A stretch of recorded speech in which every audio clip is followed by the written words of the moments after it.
మధ్యాహ్నం అయ్యేటప్పటికి ఆవులు పాలిచ్చాయి. ఆ పాలు తీసి పిల్లవాడు గుడి కట్టి ఆ ఇసుకలింగానికి పూజ చేస్తున్నాడు. ఇది చూశాడు తండ్రి. మహాగ్రహం వచ్చింది.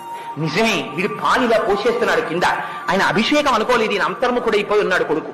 వచ్చి ఆ పిల్లవాడిని కర్ర తీసుకుని విపరీతంగా కొట్టాడు. అంతర్ముఖుడైపోయి ఉన్నాడేమో, ఆ దెబ్బలు తగలడం కూడా ఆయనకి తెలియలేదు. అటువంటి స్థితిలో తండ్రి వచ్చి ఆ పాల కుండని ఎడమకాలితో తన్నాడు. కుండ పగిలిపోయింది. అరే ఏమిరా కుండ పగిలింది అని ఇలా చూశాడు. తండ్రి నిలబడి ఉన్నాడు. అపారమైన కోపం వచ్చింది కొడుక్కి. శివాభిషేకం చేస్తున్న ఆవు పాల కుండని తన్నావు అని గొడ్డలి తీసి తండ్రి కాళ్ళ మీదకి తీసిరాడు. తండ్రి 2 కాళ్ళు తెగిపోయి ఆ ఇసుకలో పడి రక్తం వరదలై పారి ఏడ్చి మరణించాడు. ఆ పిల్లవాడి యొక్క భక్తికి పొంగిపోయి శంకరుడు ప్రత్యక్షమయ్యాడు.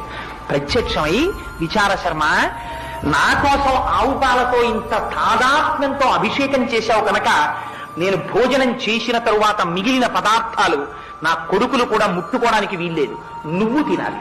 నీకు చూపించి నువ్వు తినేసిన తర్వాత నువ్వు తీసుకెళ్ళమని అనుగ్రహిస్తేనే వాళ్ళు తీసుకోవాలి. అందుకని నీకు వరం ఇస్తున్నానన్నాడు. ఇవ్వాలి